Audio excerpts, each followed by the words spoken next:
Round of 32 picks, part 2, day 2 on the college basketball experience on the Sports Gambling Podcast Network is brought to you by Underdog Fantasy. Sign up at Underdog Fantasy using promo code TCESGPN to get $1,000 in bonus credits. And we're also brought to you by Edge Boost. Get up to $750 in cashback rewards each month when you sign up at edgeboost.bet and use the promo code SGPN.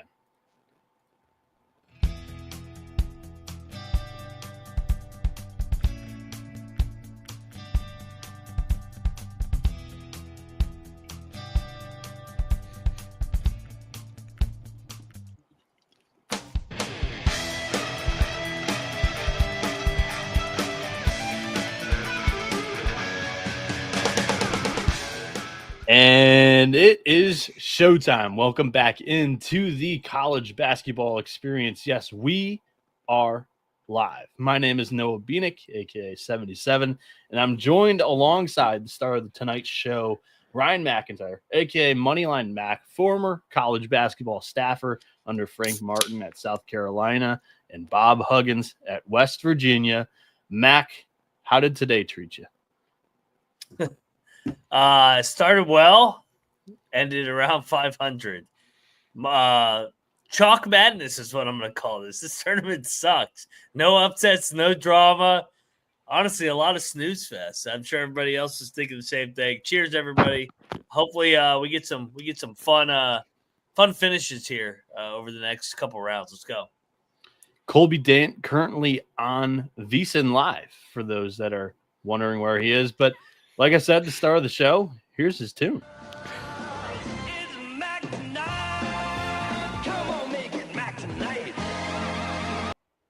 Love you, Colby. You'll be back tomorrow night if we do a show, or Monday if we just do an entire first round recap or second round recap, I should say, of Saturday and Sunday's games here.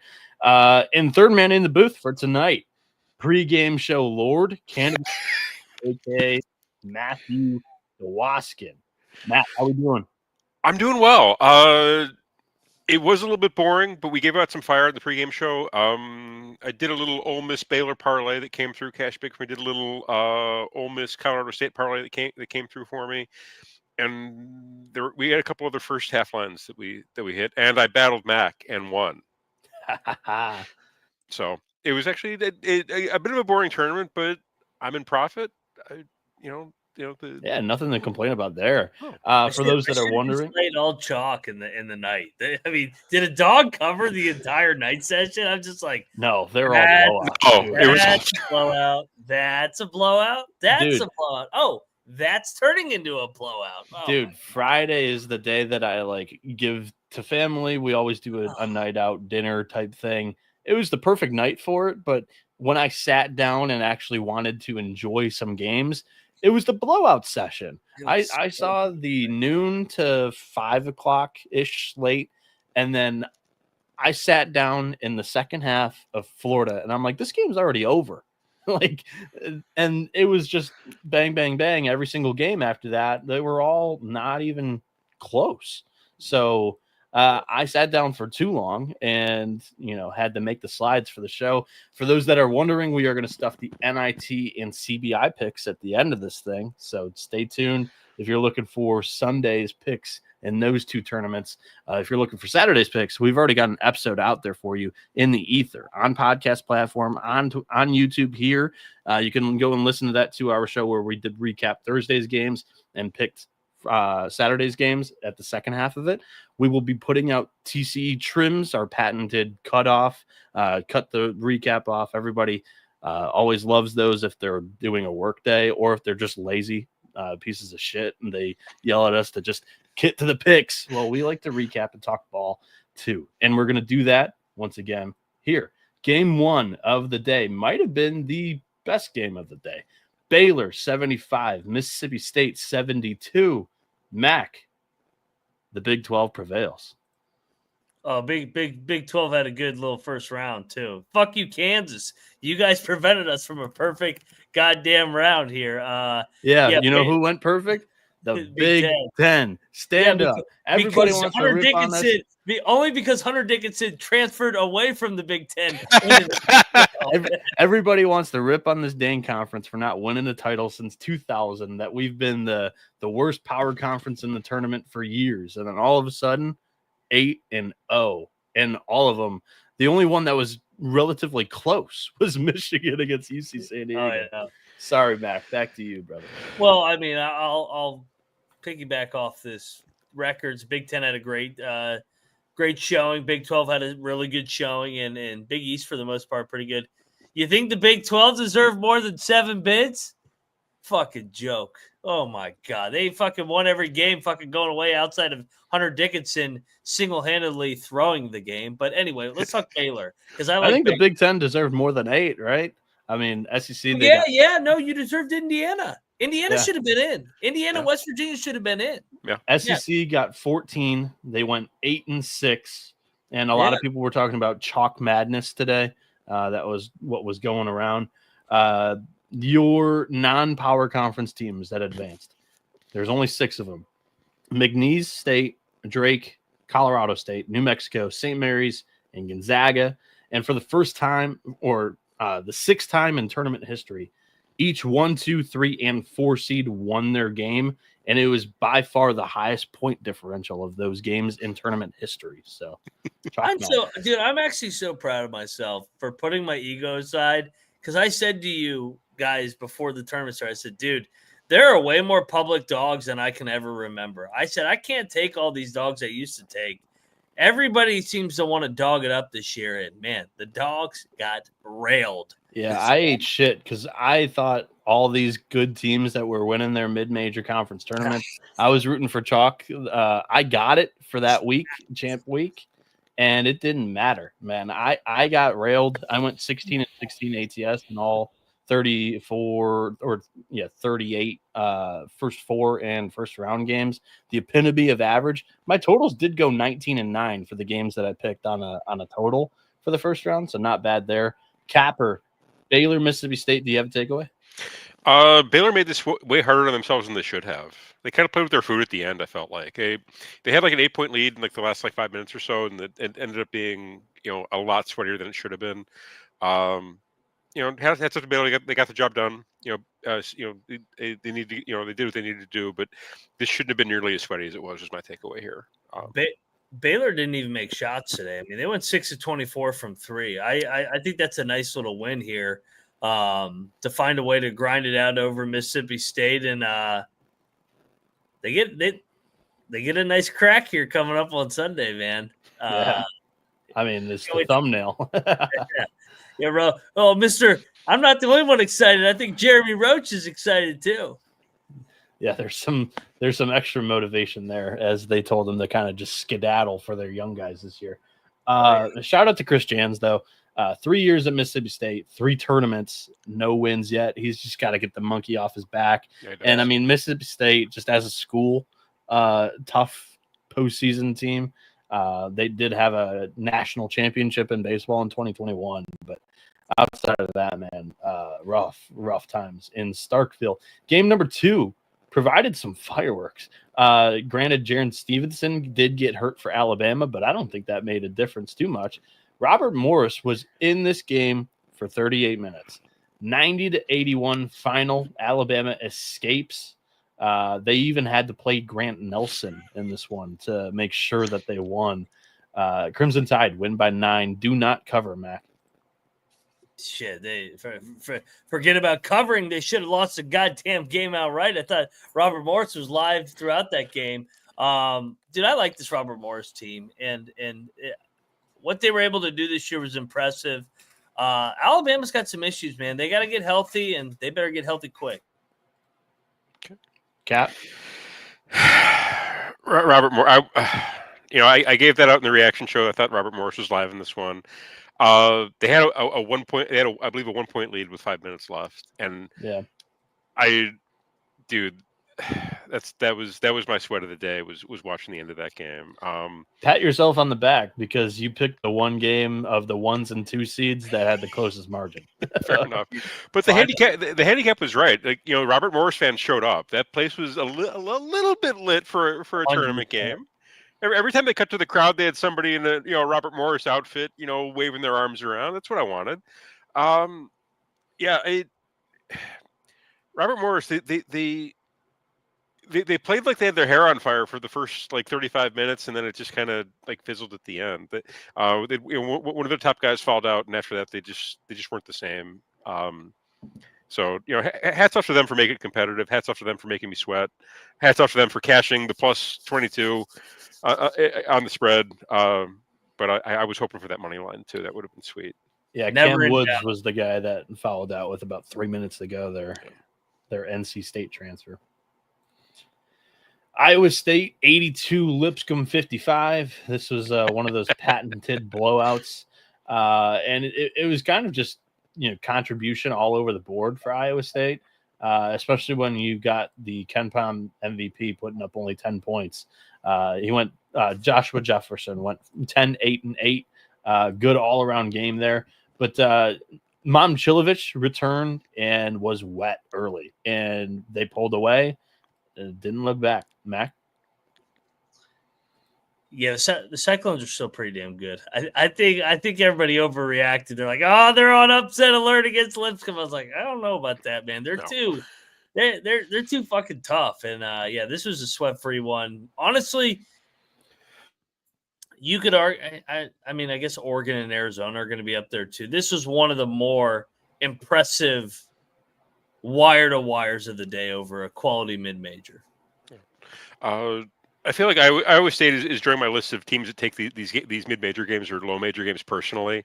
They always seem to just fucking wreck these teams. Houston, Auburn, Iowa State, a few others are on my list for just if you see a mid-major in the non-con, you just know it's going to be like a 40-point beatdown, and that's pretty much what we got. They look great. Not a whole lot. On to the next one. On to the next one for sure. Colorado State and Memphis. Another one of the games that you could put into the category as they delivered for us today when there were only a handful of those that did. The Rams, the 12 seed that were favored by 2.5 points. They win by 8, 78-70. The story of this one was first half, Nick Clifford and PJ Haggerty were held pretty quiet. Yep. And second half, Kion Evans exploded for Colorado State, aiding them to the victory here. Mac, did I steal your thunder here? Oh, I was excited. You know me, man. This started a 4-0 day for me. I wish the rest of the day had one. I hit on all these early windows. I thought it was going to be an epic day. Colorado State. I thought they made the proper adjustment, and Memphis just very sloppy, in my opinion, down the stretch from an offensive execution. I think it was 6 of 23 from 3 compared to Colorado State, who makes 11 of 30. You mentioned it. Evans makes 6. Nick Clifford has a nice game. Colorado State's good. Colorado State is the real deal right now. And that was a big win for the Mountain West to start the day. We're going to touch on it, but Colorado State and Maryland are two of the hottest teams that aren't a 1 or 2 seed in the country right now. So It's going to be a fun game. Capper? At halftime, Colorado State was down 5. DK actually gave out a plus 250 prop on Colorado State to win outright. DK paid for my dinner tonight. Thank you very much, DraftKings. Show sponsor, by the way. This actually went kind of. I kind of felt like the Colorado State was going to catch them in the second half. That was kind of where my mind was. In this one, so I really wasn't that concerned that they were down early. I figured they would come back anyway, and they did. And they won this one actually pretty comfortably. A little bit of a sweat, but I don't think this is ever really in doubt. Speaking of DraftKings, it's time for a quick break. And I know yesterday in the chat they were giving me shit because the way I read ad reads, they said it was like I was called on popcorn reading back in elementary school. Fuck that. So I'm gonna attempt to do a little bit better, but it's a little bit of a mouthful. We'll get through it together. Do you, bro? Let them fucking be fucking. No, whatever. we're cool. I was bringing it up as a joke. I thought it was pretty fucking funny. Whoever said it in the chat last night. Let them play with their coloring book in their fucking parents' basement, fucking pondering how fucking life sucks. But when it comes to college basketball and March Mania, one thing is for sure. Nothing is for sure. Upsets, buzzer beaters, Cinderella's advancing, top seeds going home early. It's all going to happen. Bet the unexpected every upset every day with DraftKings Sportsbook.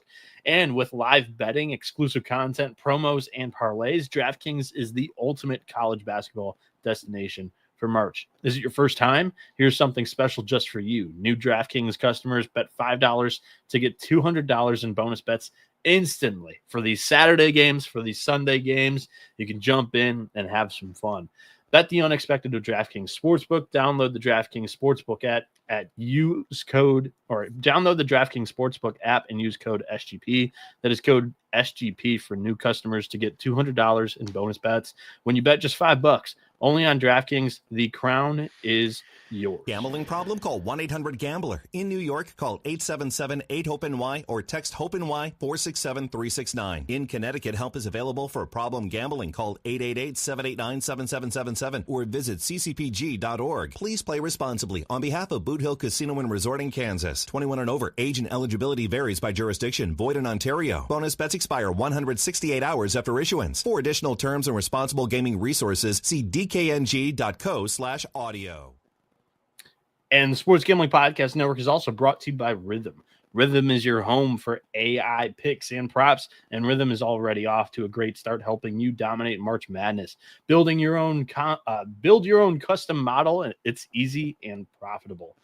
Sign up today for a 7-day free trial at sportsgamblingpodcast.com/rhythm. That is sportsgamblingpodcast.com/RITHMM.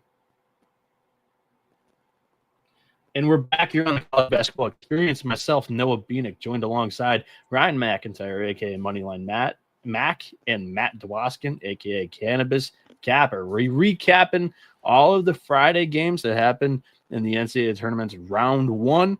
Then after that, we'll get into the round of 32 picks for day 2 on Sunday. And then after that, we'll get into the NIT and CBI leftovers. Should be plenty of fun throughout this show. Hitting the second window here. Next 4 games. Duke blowout over Mount St. Mary's 93-49. Any takeaways from this one, fellas? Duke was trying to send a message here, I think. But is it? I mean, it's against the Mount. Was anybody really listening? I think they really wanted to come out and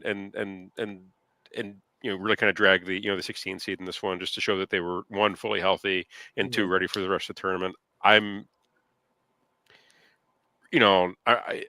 It's the Mount. How impressed should we really? What are we really? I mean, if they don't beat them by 50, what are they doing? You should have seen their fan base on Twitter tweeting at me. Like, you would have thought they'd be fucking Maryland with the way that they were celebrating this win. We'll find out on Sunday, dude. We're gonna find out about Duke here. Everything I've said about the ACC has been true and more. I mean, I didn't even expect the ACC to be this bad in the tournament, but I really didn't. I mean, they've got it fucking drilled in all games not involving Duke. They dressed up a couple scores late to be cute, but they've gotten their ass kicked. It's been embarrassing. So we're gonna find out about Duke. They're not going to be playing more bye games or ACC teams. Duke is good. But we're going to see how battle-tested they are starting on Sunday against Baylor. Yeah, well said. I'm kind of in that same boat. And this was a game that I didn't even really attempt to watch because I kind of assumed that was going to come. I was locked in on this game. St. Mary's 59, Vanderbilt 56, 18-point deficit the Gales overcome here. I think I read this game perfectly in a way, because the instant reaction, I was all over Vanderbilt because I thought their athleticism would be able to play. So first half, Vanderbilt jumps all over St. Mary's. Second half, Randy Bennett makes some couple of adjustments. And that second show, when we allowed ourselves to have a little bit more of time to handicap things, I was like, I think this is a close game, but I'll take the experience and the offensive rebounding with size of St. Mary's over Vanderbilt. And ultimately, that's exactly what kind of allowed them to prevail. Mac, you were all over St. Mary's, though, from the get-go. Tell me more about this one. Yeah, this is obviously my team. I put them in my Final Four for a reason. I've loved this team all year, and I talked about it where they've had some early round voodoo demons, and they played extremely fucking tight today. I mean, they were tight as fuck. I was like, oh my God, they're really going to do this shit. They're going to go 3 for 1,000 from 3. And at one point, they were 3 for 21, but they made their last 4 threes when the game mattered. And finally, I feel like they got the monkey off their back, just getting that game out of the way. Now they can worry about Alabama, actually worry about matching up against a team that is quote unquote better than them from a talent standpoint and the public's eyes. But this was a can't lose game. And sometimes in can't lose games, teams play super fucking tight. And St. Mary's did, but I give them all the credit in the world for finding a way to win and move on, survive in advance, because they were down 12 with 15 minutes left. I'm like, same old St. Mary's, man. They're gonna fucking choke. And shout out to that guy that said St. Mary's shouldn't even have been in the field. That was a nice take. Yeah, they did this without dumbass. Marshallonis was in foul trouble for a lot of this too. Yes. Capper, anything you want to add? Yeah. Actually, I think Mac hit the nail right on the head when he said survive in advance. That's kind of how this game unfolded. So they did exactly what they needed to do. We did not get the cover here. I think it was a 4.5, 3.5 point line for most of the week. He fouled him again. That was a foul. I was, called a dude. foul. You should. Okay. That I was. I didn't want to go there, but I was on my couch screaming like, why aren't we calling fouls here? Why is there zeros on the clock? What are we doing here? Okay, I guess clearly the refs were on the points for Vandy, which is okay. They got to eat too. Yeah. But either way, if anything, the way this game kind of unfolded, I'm really concerned for St. Mary's matching up against Alabama. I think a lot of the things that Vanderbilt does, Alabama does that, but on steroids. And will they shoot better against Alabama? Probably. Will they need to? Definitely. Yeah. So I'm a bit concerned about the second round matchup for them. I'm happy to see them get the win. I love shout out to the Whites and the Euros, standing up for white and European basketball. Way to go, St. Mary's. But I'm a little concerned when they have to face like a real SEC team as opposed to a fraudulent SEC team like Vanderbilt. I want to do one more shout out to somebody who's on St. Mary's that's not white or Euro. Ashton Hardaway just tied his father for NCAA wins in the last 6 years. Penny Hardaway won. Ashton Hardaway won. So round of applause for Ashton there. He doesn't play for his father? Well, he was on the team last year, but and his father transfer. Yeah, I mean, he doesn't even see time with the Gales either. So that's all right. Yeah, I mean, I think that tells you all you need to know about Penny as a coach. He can't even keep his own kid on the team. We had Ole Miss flirt with disaster against North Carolina. They had a massive, just monumental lead. 22 points. The Tar Heels. Yeah. On the Tar Heels in this one. I thought at some point, like the over, and I had the over here. I thought it was dead, and then just dragged on as long as possible. A couple of added seconds, a couple of phantom fouls from refs to allow me to try to get in this one, allow North Carolina to try and extend this one as long as possible. But dude, not Omir. Who was it? Somebody stepped up to the line with 2 to go when I needed it and couldn't get either one. So yeah, Mac, do your victory lap, because I was wrong on this one, wrong on the Tar Heels making a little bit of a run. Both first 4 teams did get bounced, by the way, in round 1. So we're not getting even a first 4 magic this year. But no. Ole Miss and Chris Beard move on, Mac. Yeah, I'm actually pissed that they let them in, and then anybody can like claim a moral victory. You got fucking drilled. You were down 22. You're down 22. It was just like every other quad 1 game when you played a real team. You went down 20. You pretended to come back. You lost. You're 1-13. And I put out the Citadel jersey. Citadel maybe could have went 2-13. They might have been able to win 2 quad 1 games if they had 15 fucking chances at it. The biggest travesty, the biggest joke I've ever fucking seen, that letting this fucking team into the NCAA tournament with that resume. Absolute crime. But hey, Bubba made $100,000 and he's a fucking jackass, and He better hope he never fucking sees me in person. I can tell you that. Fucking loser. Shout out to Bubba Cunningham. Fuck that dude. Fucking biggest corruption ever. Biggest fucking corruption ever. All right. Cap? Again, I kind of felt similar. I felt the same way about this game that I felt about Baylor and Mississippi State. That Ole Miss made this a lot harder on themselves than they needed to be. They kind of let North Carolina get back into this one. I think they got it down to like 2. I think by the within a couple minutes to go, which They almost considering where they were, North Carolina, I don't think it's a moral victory if you're a team like North Carolina and are making the tournament every year to get fucking moon pounded for 22 points and then come all the way back just to lose again. That's a victory for the Tar Heels? Really? That's the state of the program? That losers getting blown out by Ole Miss in the first round of the tournament is a moral victory for North Carolina? It's sad. Pathetic. Dude, it's just the whole thing just pissed me off the more and more I watched it. They were getting boat race, and it's just like, oh wow, they played a quad 1 team again, and they fucking lost. Like they're a joke. It's absolutely travesty, but it is what it is. The dude that made the decision is going to make $104,000 doing it. I mean, it's one of the most corrupt things I've ever seen in college athletics. I'm not going to lie. The more and more you step back and just watch that little fucking sorry ass weasel on the sideline just go like this with his hands, he is such a piece of shit. Bubba needed a new boat. Who are we to judge? Oh, fuck him. Fuck all these Tar Heel losers too. Fucking disgusting. How can you even defend that? Pure corruption. Anybody that's got half a fucking brain cell knows this is the biggest fucking clown show in the history of the NCAA tournament. Yeah, that was the last half exciting finish that we had. There was another half exciting finish for the rest of the night, but all of these other ones are blowouts. So yeah, pretty much. You kind of let me know how you want me to steer this, but Maryland destroys Grand Canyon. Good Lord. Holy fuck. I turned this one off 10 minutes in, maybe not even 10 minutes in. This was not on the TV very long. I've only got 3, so that explains why, but a decision needed to be made, and that one was gone. So, Mac, anything on this one?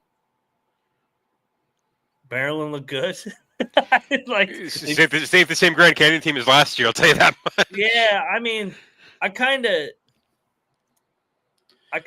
just I don't know. I got cute on this one. I've been high on Maryland all year. I don't know why I talked myself into Grand Canyon because of the Villanova rumors. That was stupid. No, it was a legitimate angle. I mean, yeah.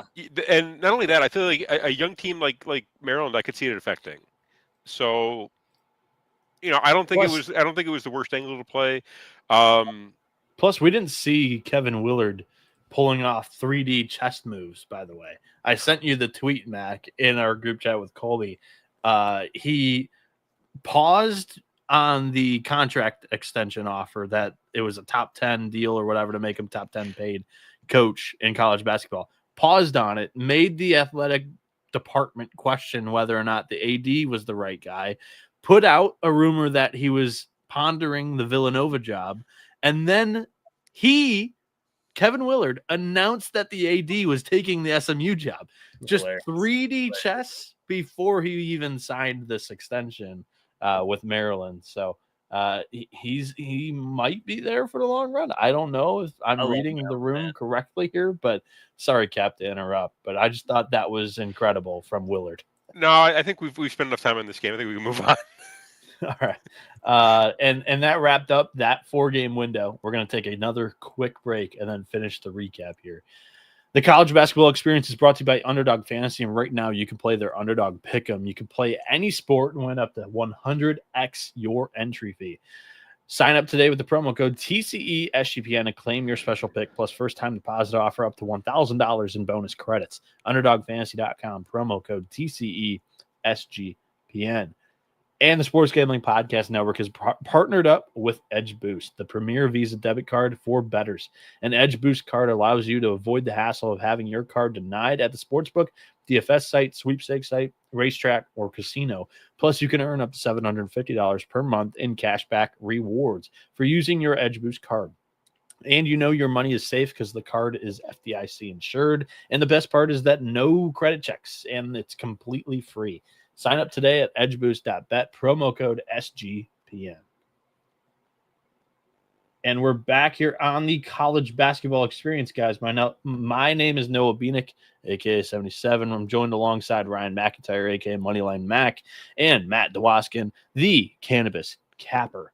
And we're running through, recapping Friday's NCAA Tournament Round 1 games. We'll be picking Round 32 games for Sunday coming up here, then NIT, then we've got some CBI mixed in as well.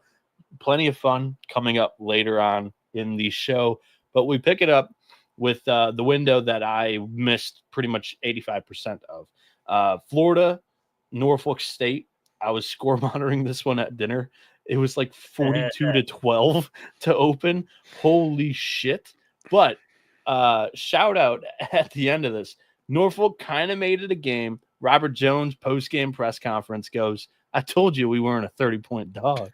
and they covered. It's shit personal, man. Hey, Good for I need all my other coaches on some of these other dogs that are fucking just laying down. I need them to have the same energy. He took that game personal to cover that number. Yeah, he did. Capper. Yeah, the only bet I made on this was the Norfolk State team under, which is 62.5. I thought we were in great shape for the first 15 minutes, and then they went on a little run to end the first half that they kind of sunk it for me. That was the only play I had here. I didn't get eyes on much of this. It kind of went about the way I figured it was going to go. Shout out to Norfolk State for covering the number. Way to stand up. Way not to get punked. Good job, guys. Dude, finally a dog with some fucking pride. Yeah. Well, this is how it's supposed to be. These dogs aren't supposed to just get blown out wire to wire. Finally, Norfolk State said, enough. We're at least going to fight. All these other fucking teams are fucking lazy, man. Louisiana Law. Colby just did a 3-hour episode on VSiN Live with Sports Gambling Podcast Live. So that was where he was tonight. And we're filling in once again for Colby, who's slacking. I think SGP is going to be doing a YouTube show here coming up a little bit too. So if you want to hear Colby's picks for Sunday, you can go over there and tune into the Sports Gambling Podcast. So we're probably going live. If I had to guess, they'd probably be going live 2:33 Eastern or 11:30 p.m. midnight Pacific. So that would be my guess there once they get all settled in at their hotel after their live show. Kentucky 76, Troy 57. The Trojans flirted with the Wildcats in the first half. Big Blue Nation stepped on the gas pedal in the second. That was kind of my read from the dinner table, Mac. Yeah, Kentucky made shots. I was on Kentucky, so at least I had that. I laid some chalk here. I had that old Big Blue. Mark Pope's first ever NCAA tournament win. So well done. And we'll talk about Illinois here in a little bit. I'm looking forward to the game on Sunday. This game is fascinating, to be honest. Not sure how much defense is going to be played there. 0. Oh, have you seen the game total for that? I think it's 170 something. 170. Fucking NBA fucking open gym game. Yeah, pretty much. I was on Troy for this one. I ate shit. It went about the way I thought if Troy could hold them under 80, they might have a chance if they could make some shots. They can't make shots. They played a little bit of defense. They mucked it up a little bit, but ultimately, the better roster just kind of piled up points, and it was lights out for Troy. Sad to see that one go. That one didn't work out. I was riding high after Robert Morris cash. I was hoping I'd get Troy too, but oh well. Mike, I have not been plugged into a lot of their content. I don't even know if they were doing behind-the-scenes content this year because normally I'm the guy behind the camera for a lot of that. But if I had to imagine what the VSiN Live show looked like, because I wasn't able to tune in getting ready for this show, Sean had basically no voice. Colby was complaining that he was basically drunk, tired, and that there was a lot of chalk and favorites and that he didn't have fun watching the games. And Kramer was probably living it up because he is the chalky eating weasel of the three. And all the first half unders had a crazy second day. Oh, holy shit. My overs got crushed. All the unders came in today. Hey, I was telling Cap, I hit a $10 into 2,500 off those first half unders. Dude, they all hit. I parlayed them. I said, there was one that missed. I said, we're due for a run. And I just put $10 on a bunch of first half unders. They all fucking won. I was laughing my ass off. The dude that fucking posted it already beat me to it. It was crazy. I mean, dude, it was like nobody was scoring here tonight. These mid majors. Yeah, no, it ended up making a lot of money today off bullshit, but not off any of these odds. It was all first half hundreds. Hey, I'll take money. I'm never going to say no to money, but every now and then I'll throw some bullshit out there. Take up parlay of some first half hundreds. Let's go. Yeah. New Mexico 75, Marquette 66. This one might have been like the 20% exciting. I wasn't counting this as the half exciting finish. But New Mexico gets it done. They win by 9 over the Marquette Golden Eagles. Marquette did take a late lead in the second half, but Lobos, grabbed it right back, pulled ahead, and didn't really look back. Shout out to on the losing end, David Joplin had a big game, 28 points, but trio of Donovan Dent, True Washington, and Nelly Jr. Joseph did a bulk of the work for the Lobos today to come through as one of my dogs hit today. So, Mac, this was a tough game to pick for you. I do remember going back and listening to the clip that I made for myself because there was only 2 dogs that hit today, and we were on both in Colorado State and New Mexico here, but or dogs by seed wise, anyways. Ole Miss. I'm okay. Yeah, by seed. Those are the ones that I figured would do well on social media, so I made those clips. But your thoughts here is little Pitino prevails over Shaka, and the Patinos go 4-0 against Shaka, Smart, and Marquette this year. Yeah, and where do we? I'm so glad Marquette's done. I'm so glad Kansas is done. So I can't bet on either of those teams again. Where do we rank Marquette among teams that kind of underachieved this year? High. No, I don't think they really underachieved. I get sorry. Dude, they were up to number 4 in the country at one point. That's but with that team, I think they were overachieving at that point. Like Cam Jones and Joplin were the only returning starters from that team. They should have been better than this, though. Yeah, maybe better than the first round flameout, but to be a 7 seed, that was kind of right. I picked them 5th in the preseason of the Big East. They finished 5th. I think that's a good prediction by you, but dude, at one point this team was 15-2 and ranked like 5th or 6th in the country. They didn't beat anybody in the last 2 months. Well, Cam Jones kind of fell off from being superhuman the first 2 months. Yeah. Yes. But to my point, like nobody else stepped up either. This team just failed to have an identity. Which Stevie Mitchell, his identity is just being hard-nosed, one of the best defensive guards in the country. Donovan Dent's a bad man. He diced him up a couple of times tonight. Capper, you want to settle this debate first off and then maybe add some input on the game? I don't think they were – I can't say that they underachieved just because I thought they had a roster problem coming into this year. They didn't really replace Iguodaro from last year. No. That was the biggest gap in this roster was they didn't have that fucking beef enforcer that the athlete who could go up and get it. Shout out to the chat. They were a bit of a candy ass team. They were. That's a good way. That's actually a really good way to describe it. I agree with that assessment. Like they were full.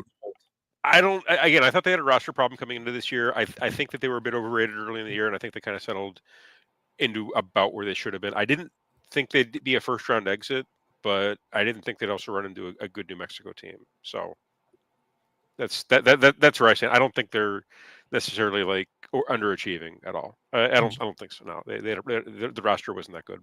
Jay, 8 turnovers against the Shaka Smart defense, and Stevie Mitchell is kind of par for the course. And to be able to lead the team to a 9-point win over that team, that's impressive. Good win. Yeah. Good win for the Lobos, man. They needed that, especially after the way they laid the egg last year. Yeah, they needed that for sure. Yeah, it was big for New Mexico. Big 2 wins for the Mountain West. They get a 12 seed and a 10 seed across the finish line. Good stuff for the conference there. They can kind of take that weight off of the shoulder maybe and perhaps play a little bit looser in the second round. We will see. Arizona 93, Akron 65. God damn it. If Akron could just make shots, just a few, the over would have been free because these two teams were running, but did not get that over across. Mac, did you catch any of this game? How much and what are your thoughts? Yeah, until it became a 20-point plus beatdown. I've been saying this for 2-3 weeks. Arizona's pretty good. I think I like this Arizona team, maybe just because I've watched them closer and being in the Big 12. Maybe I think they're more battle tested. They've played Houston now. They played Kansas. They played Baylor, Iowa State. Like they've gone to different environments that they haven't gone to in the past. I just think they're more battle tested, and the big fellas really come a long way. I mean, Krivas was their guy in the preseason. He got hurt. And then the next big fucker comes right in, and he's Visar. He's been awesome. And then Caleb Love, he's up and down. But I kind of like this team. The more and more I watch them. Yeah, I'm sorry. I'm rooting for him too. My buddy Trey Townsend's on the team. He had a nice game today, and a lot of it came from inside the arc. Not many threes for him today. So that's a good sign for Arizona. Yeah. I feel like the pieces on this roster didn't necessarily fit all that well in November, December, but they kind of played their way into shape. They figured it out like as the year went along, and I think this Arizona team's kind of dangerous in this tournament now.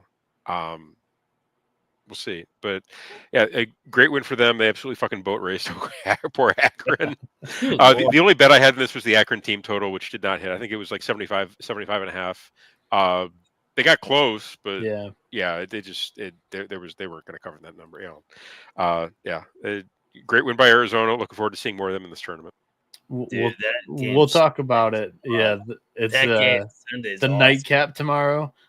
I don't think I'm as confident in the Wildcats as you two seem to sound, but should be a great one. 2 Pac-12 teams going at it in the second round of the NCAA tournament. Cannot wait for that. Here's the other halfway, somewhat intriguing finish. UConn 67, Oklahoma 59. This was a 1-point game with 2 minutes to go. What a fraud cover this was. My God. Alex Caravan wakes up for the final 2 minutes of this. He played like shit the entire first 35 minutes of this game. And then the Huskies covered.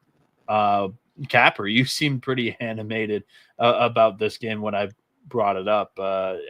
Were you on Oklahoma? Or thoughts on this? No. We were. I think we all co-signed Oklahoma in the pregame show this morning. I love the spot for Oklahoma. I had them on the money line. After all day of fucking chalk, I'm like, this is the one. This is the one money line dog is going to get across the finish line. And they were within a point. I'm like, all right, okay, one more shot. All they have to do is make one more shot, and you're going to see this UConn team start to crumble. And they couldn't fucking do it. There was a stretch. I think they made one field goal over a 6-minute stretch at the end of that game. Oklahoma, do better. Shame on Oklahoma. You should be embarrassed for your school, your family, and your country. That's terrible. Mac, you do better than that. No, I'm not going to steal his thunder. Dude, Oklahoma should have at least covered the fucking game. Yeah. Dude, they quit at the end. What the hell was that? The last 3 possessions, those contested threes. No, drive the ball to the rim. Take the layup, set your defense, even create a turnover. I hate when these teams just chuck up bullshit as threes. Give Caravan credit, man. He has had a shit year, to be honest, for his standards, but he popped up and made a couple big ones. So the UConn 13 wins in a row, and that's just about a fucking. And they've all covered. They've covered every one of them. That whole streak's coming to a fucking end here on Sunday. I'm not that confident in the game. We're exceptionally confident, Noah. You get fucking drilled. That makes me feel even worse because UConn has Florida's number for whatever reason. No, we know ball. Okay. Well, when Billy Donovan was there, yeah, UConn has I think it's 6 wins in a row over Florida. I'll ride with Moneyline McIntyre. Noah can ride with Brandon in the chat. Let's go. All right. Illinois picks apart Xavier. Final score a little bit deceiving in my eyes. Illini 86, Musketeers 73. Holy Will Riley, Mac. Yeah, man. I hate Illinois. I hate this team. I don't know what version I'm going to get with this fucking goddamn fluke team. They can either look really, really fucking good or they can look awful. They can beat Oregon by 40. They can lose to Maryland by 50. You take your pick. Tonight they were really good. I felt like Xavier didn't have the legs. Like for whatever reason, I guess the quick turnaround with the Texas game just took a lot out of them. They were in it for the first half, but just the second half they just did not seem to have the legs to to keep up with this Illinois team over the long haul. And Illinois kind of dressed this one up at the end. I don't think it didn't feel like a 13-point beatdown. It kind of felt like like a 7 or 8 point beatdown. But I'll be really happy when I don't have to watch this Illinois team anymore. I thought this one was kind of over with like 8 minutes to go too. All of them kind of were in this window. Bryant was maybe the most impressive team to me here. I thought they were going to kind of get their doors blown off by Michigan State, and they were impressive, had an early lead in the first half, and then the second half is when the pull away began for Sparty. 87-62 final, and they do cover what was like a 17.5 point line for what it's worth. So, Mac, Sparty. How did Bryant not cover this game? They were like within a possession for 30 minutes of this game, and then Sparty ended the game on like a 20-0 run. Dude, I mean, that was the kind of dog I felt like actually – Bryant actually looked the part. Like they were banging with Sparty, making a shot. Well, actually, if they could have made a couple other shots, they definitely would have covered. You're right. This final score was not indicative of how this game was played. Sparty actually got pushed a little bit tonight. Yeah. I mean, it's a 5-point game at half. If you listen to the pregame show, we gave out Bryant plus 9.5 on this one. That actually did hit. I took Bryant in the first half money line that did not hit, and I took Bryant and the plus 19 for the game sadly did not hit. They got Sparty dressed this one up. They were they were Jaden Akins throwing down dunks at the end. They kind of dressed this one up a little bit. So again, I don't think Bryant got it. I think this one got out of hand for Bryant. I mean, they gave it 54 points in the second half, but I don't think they should be embarrassed by it. I think they showed up, they fought, they stayed with him for a half. It's just got away from him in the second half. Is really what happened.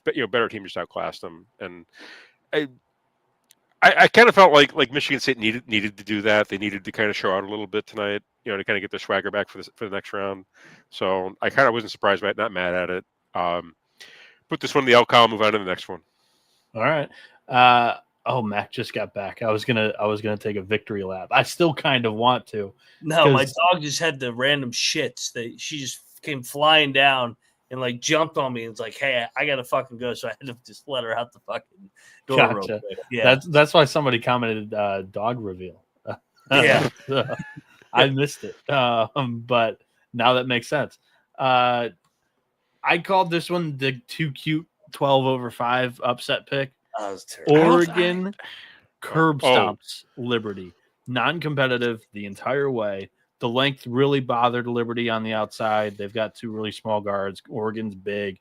And the other thing was they couldn't miss. Like Liberty, a team that, wants to control the tempo of their games, has a really good defense. I think it was a top 5 defense against the 3-ball the entire year. I think Oregon hit like 50% of their deep balls. It was ridiculous. The Ducks couldn't miss. Shellstad was money for a bit, and Dana Altman pulled the starters with like 7 minutes to go. Just domination in this one. Mac. That's what I mean. Like Iowa State, Arizona, Oregon, like the way that they just humiliated these good mid-major programs wire to wire. Yeah. Those were the 3 teams where I'm like, whoa. So yeah, now we get Oregon, we get Arizona Sunday. Pac-12 for a spot in the Sweet 16, man. Let's go. Yeah. If you listen to the pregame show, you heard Moneyline McIntyre give out Liberty -7. I was at Oregon. I did not let myself get bullied off of this one. Oregon's, their size was going to fuck with Liberty, their physicality was going to fuck with Liberty, and they had the better coach. I didn't think they were going to beat them by 29, but I thought they were going to cover the number pretty easily. They did. So much for all those threes that I thought they would make. They went like 7 of 37. Oh, I didn't even check that. You ain't gonna win an upset game shooting like that. Not quite at all. All right, that does it for the recap portion. 16 games today. We just ran through. Let's pick the remaining 8, the winners of those 16 games. We begin. The first tip of Sunday is an absolute banger. Florida, the previous reigning back-to-back national champions. UConn, the current reigning back-to-back national champions. Todd Golden got the monkey off his back with his first career NCAA tournament win. Dan Hurley says, I've been there, I've done that. I've won 13 straight and covered in every single one of them. Mac, Florida is an 8.5-point favorite. The total is 151.5. How do you slice up the two?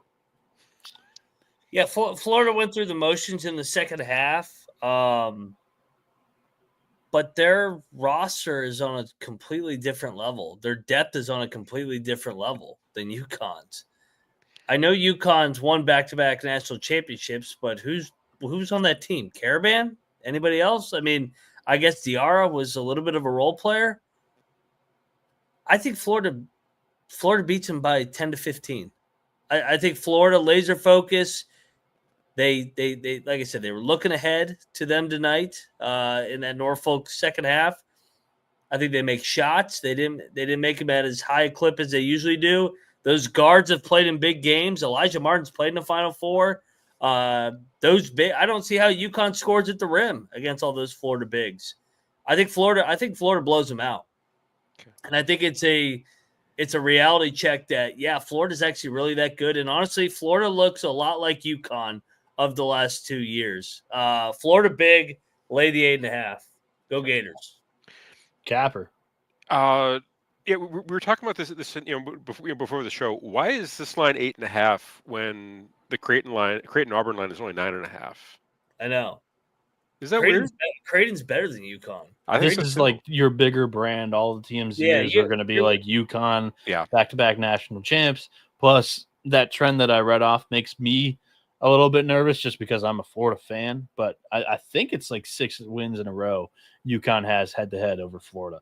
I'm definitely not wrong about the win streak, but I could be wrong about how many wins. Okay, that all that shit's ending on Sunday. Florida's going to take this game personally. I have a feeling.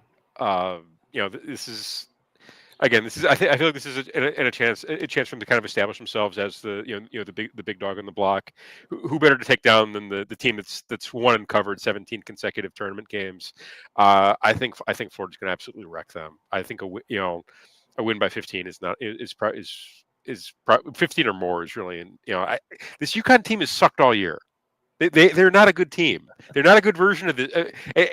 There's nothing that they can do that Florida can't do better. Let's get this UConn bullshit out of here. Florida's going to dominate, lay the points, easy money. Let's go. To put a little bit of perspective on this too, who did UConn play tonight? They played the worst fucking team in the field from the SEC. the 6-12 team, and it was a dogfight the entire night. I thought you were going to follow up with Florida's result over Oklahoma, a 22-point win at home. Well, I mean, you could point to the.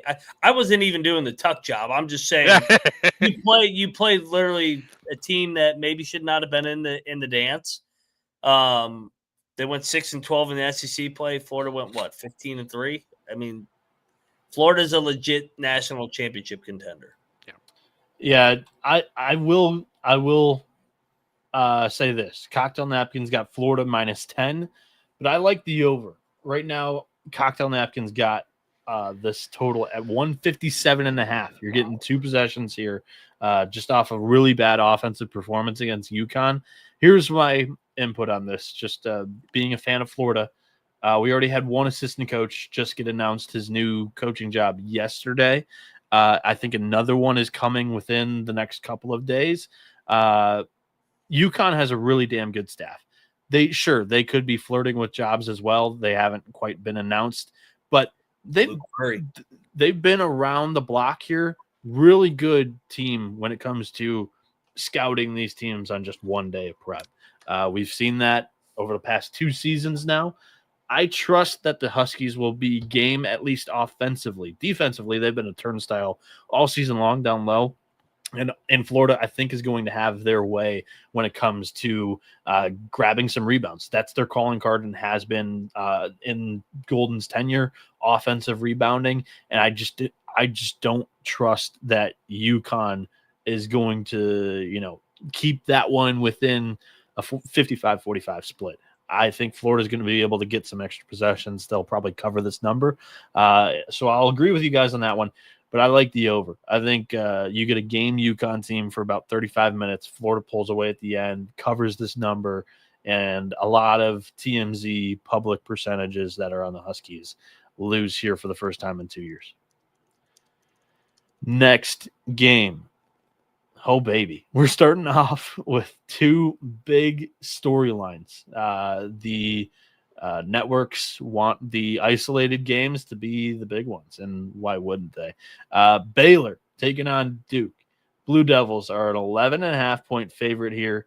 The total is 143.5. The storyline is pretty simple. Jeremy Roach, senior point guard for Baylor, was the former point guard of Duke for 3 seasons. They told him to skedaddle because they had a very solid freshman class coming in, and they wanted to see how Tyrese Proctor would do as the point guard of the team. Proctor's been pretty good for the entire season, kind of, dodging a lot of some people's uncertainty about the decision.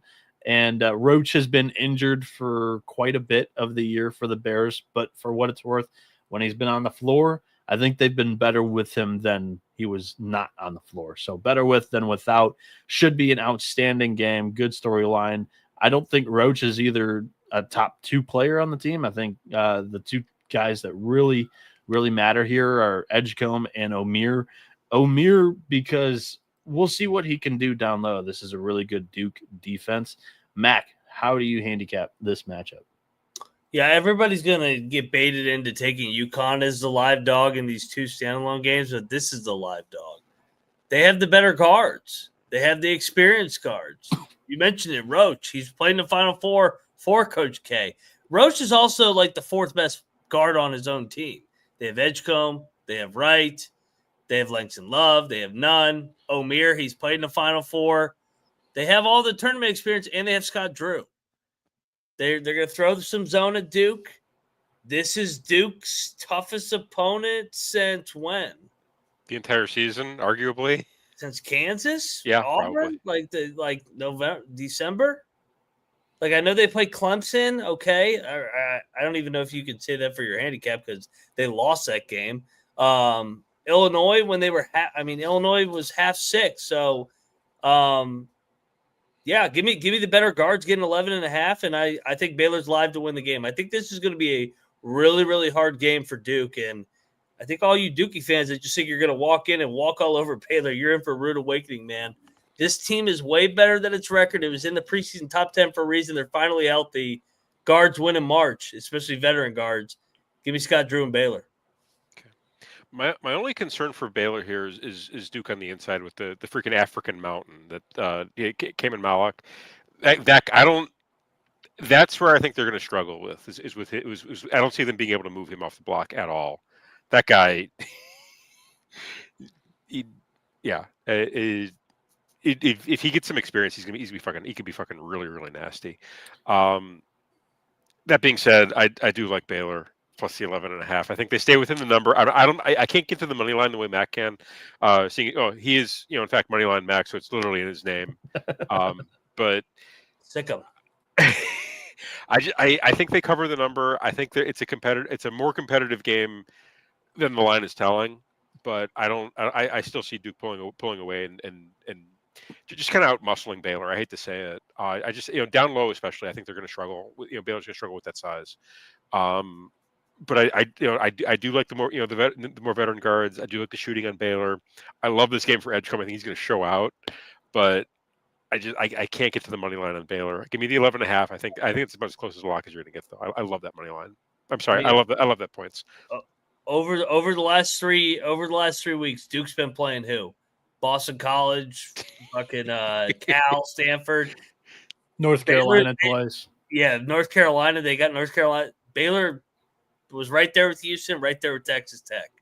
They've been playing fucking real actual dudes, and they played Mississippi State today and didn't make shots and still won. So hopefully we can make some threes and knock off the old Blue Devils. Let's go. Hey, and Noah, how many times has Baylor lost in the round of 32 in a row now? 3? They've been a favorite in all of them. Now they're a dog finally. Let's go, Baylor. Come on, Baylor. Yeah, one of those, they were like without 2 starters, right, against North Carolina. What was that? Yeah, the year after the national championship. Yeah. Cocktail Napkins got Duke only a 9.5-point favorite here, so you're paying a little bit on the Duke tax, 2 points there, and total at 141.5 as well. I think it's going to be a little bit closer game than the line tells. I'm kind of with Mac, and I've been relatively high on Duke as they're, projecting how the season would finish. They were a preseason Final Four team. I had them in the national championship, and I hadn't seen anything all season that made me stray away from that. I am a little bit nervous about this team once they get into nut cutting time when it's close, because I mentioned at the top, Tyrese Proctor's been all right. Who do they go to when they need a bucket, when they need that late game, play that they draw up? It's been Cooper Flagg. Yeah. And in those moments, it hasn't been necessarily the brightest. 2 of them were like slips and ended up in losses. Kansas. I think if you get this Duke team into a tight game, I'm ready to see what happens. And I think Baylor's got the talent to do that. It's not a great matchup. Duke is going to pound them on the glass for what it's worth. I think this is a rebound battle that's 15 in favor of Duke here. Just because Baylor, without their starting big man, Omier, not really like a monster on the glass. He'll get his, but he's not very physical. Malawak, Flagg, guards that are willing to rebound.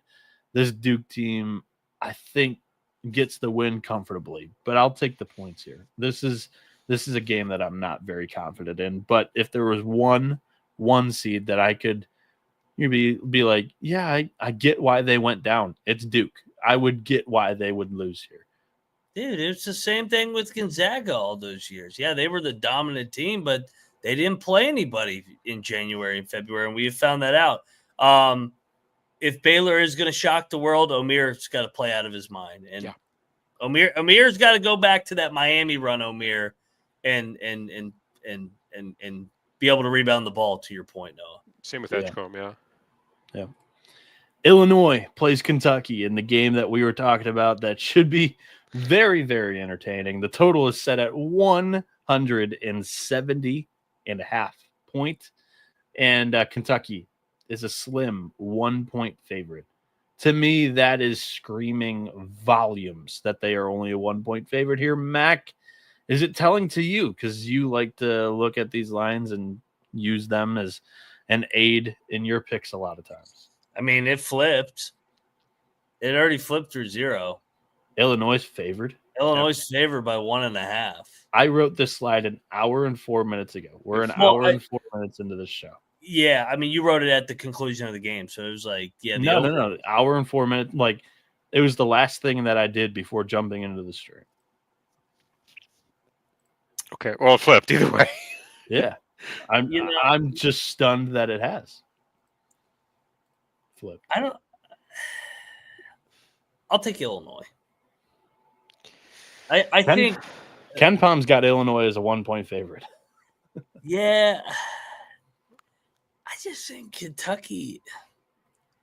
They're but honestly, these two teams are very similar. Yeah, they really are. I I feel like I'm looking at a mirror here. These two teams have been so up and down all year. Both teams want to shoot a bunch of threes. Both teams have their struggles respectively on the defensive end. The total's at what? 170.5 for a reason. Crowd wise, should be an Illinois crowd, right? Yeah. Although, I mean, Kentucky fans always travel, so I don't know. It's Milwaukee. It's like a 4-hour drive from Champaign. Yeah. Plus, Chicago has a lot of U of I grads like in and around the area, so there's gonna be a heavy Illinois. You're gonna see a lot of orange in the crowd. Orange Crush, baby. Mark Pope just won his first game. Underwood actually has more experience in the dance. Underwood's not bad in the tournament. He has his blunders, but overall, I think he's a good tactician. Favorite. He's good when he's like kind of like this. Yeah, give me Illinois. Give me Illinois. Illinois makes enough shots. They get over the finish line. They beat Big Blue here. I'm gonna ride with Mac, even though I kind of hate it. Give me Illinois. I just think the fact that Illinois should have more of the crowd, and I do think they have, they have more experience on the coach. I think that's definitely going to matter. And I think they'll make shots in that building. So yeah, give me Illinois to get across the finish line, even though I kind of can't stand it. The cocktail napkin also, for what it's worth, has the Fighting Illini -1, total at 170. So not a huge edge here. Books are on their game when it comes to the Kentucky game because it's going to garner a lot of action and a lot of interest. I like Illinois. I picked it on my bracket just because a lot of people didn't have Illinois in the Sweet 16, looking at public percentages in bracket pools. I'll stick with it. I am not confident whatsoever in this Illinois team ever because, like Mac mentioned, they're just very, very inconsistent. But I think right now they're the healthier team. And it's a good storyline of this was a team pretty much for most of the Big Ten regular season battling injuries and illnesses. Now they're healthy, maybe could peak at the right time. I mean, the game 1, it kind of looks like that could be the story here with Illinois. I'm on the Fightins, so okay. I'll take the Illini. Shout out to Champy, goes Arizona Wildcats, sleeper Final Four team. And Noah, just looking at Illinois does have a decent sample size against the SEC. They played 3 non-con games against the SEC. They lost that game to Alabama. That game is down in Alabama. They lost it. They lost at the buzzer to Tennessee, and then they beat Arkansas. So the athleticism of the SEC did not bother them. No. I mean, they, like you said, it kind of was a push here. I think Boswell and company. I'll take Boswell over Lamont Butler here because Lamont Butler's still not healthy. Because it comes like there's so much similarity between these two teams. Like there's youth everywhere, but then you have the veteran point guards. Give me Illinois. Let's go. Yep. Good call. St. Mary's plays Alabama in a matchup of styles. This is taking place in Cleveland, Ohio. Alabama is a 5.5-point favorite over the Gales right now, currently. And the total is set at 148.5. Very interesting as St. Mary's offense moves at the 360th tempo in the country. Is Alabama going to dictate the pace of this game with a top 5 pace offensively? Or does it go to the snail's pace? Mac, I feel like that's the biggest kind of key hole that we have to unlock when it comes to handicapping this game. You kind of hinted at your hand that you do have the St. Mary's Gales as a Final Four team. Are you sticking with your bracket in this game? Absolutely. Why would I sway off my Gales, man? They got their fucking hiccup out of the way too. I know everybody's gonna say that again about Alabama, but this Alabama team is fraudulent. They are so dependent on making jump shots, and they're not healthy. They don't guard. I actually think St. Mary's is going to be able to score the ball here on Sunday. I think they're going to be able to dictate the paint. I think that their size is going to bother Alabama on the glass. I think they drag this bitch into the mud, baby. Give me St. Mary's here to win this thing 69-63. St. Mary's outright, and down goes the SEC again against the WCC. Let's go, Gales. Going to hold Alabama to 63 points? No, fuck yeah. Why not? All right. Okay. I will battle Moneyline McIntyre on this one. I will lay the 5.5 and roll damn Tide. It's going to be a tidal wave of shots going into the basket, Moneyline Mac. No, I think to your point, I think Alabama also got their scare out of their way. They ended up, they could have lost that game to Robert Morris today. They didn't. They got through it. It's a kind of rally the troops moment for that team. So I feel like from a psychological standpoint, I feel like this is a good spot for Alabama. From a stylistic standpoint, I think you're going to see this game it's not going to be like one or the other. You're going to see this game come and go in waves. And I just think that the waves in which Alabama is going to be scoring points are going to be greater than the waves in which St. Mary's will be slowing down the pace. If anything, I think Alabama is going to try to speed up. He's going to successfully speed up St. Mary's a little bit, and you're going to see them make mistakes. So give me the Tide. Give me the Tide to make some shots, and give me the Tide to cover the 5.5. The cocktail napkin has the Crimson Tide as a 7.5-point favorite. The total is 144.5 over there, so a little bit of an edge to maybe a St. Mary's controlled game on the under on the napkin. Napkin might be confused as it has Alabama a larger favorite than the books do. How I lean on this one, how I am going to pick this one. Let me rephrase that. St. Mary's had a bad offensive day today against Vanderbilt. I think they pick it up and hit some shots. That's 2 games in a row that they've been dead from deep, both the Gonzaga game and the Vanderbilt game. I feel like there's some positive regression coming for this Gales team. Sure. Alabama, on the other hand, is I'm with Capper. I think that they played with fire against Robert Morris. They had to break the emergency safe and test out Grant Nelson before maybe they wanted to. In 7 minutes today, he was kind of an Energizer bunny, put up 5 points, 3 rebounds, 1 steal, and got Alabama a comfortable lead until they had to remove him from the matchup. I think that gives me a little bit more comfortability in taking the Crimson Tide in this one. I think that this moves more at St. Mary's pace, but both offenses are more efficient. And in that kind of game script, I'm going to go Alabama. I'll take Alabama, and I'll take the over. No, I'm a huge St. Mary's guy. I love my too. European. I love my white basketball, and it hurts me to I don't want to take him, but I think that's the side I want to be on. We're going to drag those bums into the mud here, baby. Let's go, Gales. We're going to drag these bums into the mud. I took St. Mary's in all 3 matchups against Gonzaga. I couldn't be more pro Gales. I just think that this pod was really tough draw. Yeah. And Vanderbilt was a test in athleticism. They struggled early. They allowed Vandy to build a huge lead. Against Alabama, I don't think that they're going to be able to come back if that happens. They played awful, and they still won. So Alabama played awful. Yeah, they still won. So. Alabama's been playing awful for about 3 weeks. Yeah, and St. Mary's just had 2 of their worst games in the last 2 days. Yeah. 2 games. Is Grant Nelson healthy? I just went on my handicap and said I have some comfortability in saying yes. Yeah. Do you think he's healthy? He played well in 7 minutes. I don't think he's playing 20, but okay. I think he's playing. So he got the adrenaline. He got the adrenaline get up spot out of the way. How's he going to feel 48 hours later when those fucking big Euros are banging on them. Also, Mac, 1-game bump after Jaron Stevenson got hurt.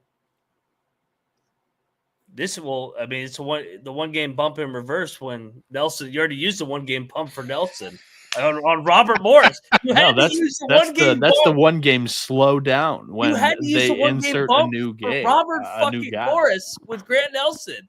You guys are fucking going down. Get this Alabama bullshit out of here. I love battle music. Play the Tecmo Bowl. This is the big lock battle matchup. You ain't playing Bob Morris anymore. You're playing the Gales. Randy Bennett. Both sides seem pretty stern. I had a tough time picking this game, but it's more Capper against Mac, and I was kind of in the middle with a louder voice, I would say. We have Colorado State taking on Maryland in the this is like the beginning of the late slate where they're kind of jumbling a bunch of games in, I believe. The Terps are -7.5 against the Red Hot Rams. Total of 142.5. Mac, this one, I guess I'm not surprised, but at the same time, I thought they would respect Colorado State a little bit more after they opened them as a 2.5-point favorite over a 5 seed, right? Yeah, but how much did Maryland win by? 70 tonight? Yeah. Might as well. I will take Colorado State. I think that I know that they're not going to be able to match the physicality of the front line of Maryland, but they just played Memphis. I think that's a nice little tune-up game. So give me Colorado State, Nikkei Clifford and company. I think we get a close one. I actually think Colorado State can win this game outright. This is where I think the Kevin Willard game could come in here with all these distractions. So, yeah, give me Colorado State with the way that they're playing in the momentum. Okay. All right. I'm going to ride with you in Colorado State. I know that, again, to your point, they are not going to be able to really match the size. That's going to be a challenge. But I kind of like this one from them being able to stay within the number. I think 7.5 is a bit disrespectful. Also, I feel like we've seen Memphis. We've seen Maryland struggle in spots like this. Yeah, I like the athleticism that Colorado State has to bring. I like Nikkei. I think he hot hand at the right time. I think they stay within the number. I do think Maryland wins outright, but I think Colorado State makes this one a bit closer than it should be. They stay within 2 possessions. Give me the 7.5. Let's ride. I am going to go with Colorado State. I think it's too many points. Nico Medved, even with maybe some distractions, and maybe it might not be too much of a distraction. It sounds like he already knows where he's going, and he's known for about a year, for what it's worth. So yeah, Rams, Minnesota, Rams, one of the hottest teams in the country right now. What is it, an 11-game win streak? One of the largest in the nation. It is 11, top 5 win streak in the nation, according to the internets. And I'll go Rams to cover this. Cocktail Napkins got it at 4, so I feel comfortable with that. And also the under. 139 is my total here. Really? So a little bit more to the side of regression for Maryland after a really hot game on the shooting side there against Grand Canyon. Yeah, they played out of their mind today. Yeah, they really did. Yeah, they could come back to earth a little bit, I think. We've got Ole Miss against Iowa State. This is a game that is after Max heart and dreams. Iowa State, 5.5-point favorite, total of 145.5. Milwaukee has treated Iowa State pretty dang good in the TJ Otzelberger tenure. They were able to get to the Sweet 16 out of a Milwaukee pod back in, I think, 2022 when they took down Wisconsin, who had a home crowd. Now as the 3 seed up against the 6 in Ole Miss, they have a chance once again to advance out of Milwaukee. Mac, your take. Coming into it, I thought I was going to take Ole Miss. Nah. Iowa State, man. Iowa State's culture is not going to let them lose this game. And I think they're going to cover the 5.5 at the end of the game. I think they make enough shots I know they don't have Gilbert, but they still got Curtis Jones. They got Momchilovich. They got KJ Jefferson. They got Lipsy. They got guys that have won big games in March. Compared to the other side, Ole Miss hasn't won anything. That was their first NCAA tournament win under Chris Beard for Ole Miss. I think it was their first NCAA tournament win since Andy Kennedy. Iowa State still got a lot of experience on this team. They showed it today. I think they're going to show it again on Sunday by grinding this thing out. And I think that they match up well because what Ole Miss wants to do offensively, Iowa State can take them out of what they want to do defensively. Yep. Being able to switch stuff, force to the baseline. I think Iowa State just finds a way to grind this thing out, wins by 7 to 9 points, and here we go again. Iowa State in the Sweet 16, 3 out of 4 under Otzelberger. Okay, I'm gonna co-sign lock this one up for Iowa State with Mac. I think this, from a matchup perspective, I think this is a terrible matchup for Ole Miss. You've got freaking on the Iowa State side, you got ballers who've won, who've played in March, won big games in March, and stick to a system. On the other side, you've got Ole Miss, who is, I feel like you've got the point guard that kind of runs the show, and then you've got athletes who are kind of staying within a system, but not really. I don't really consider them like ballers. Like it's athletes versus ballers in this one, and I'm gonna ride with the ballers to get the job done. I'll lay the 5.5 with Iowa State. Love this matchup for them. I think they win by double digits. I really think this is a bad spot for Ole Miss.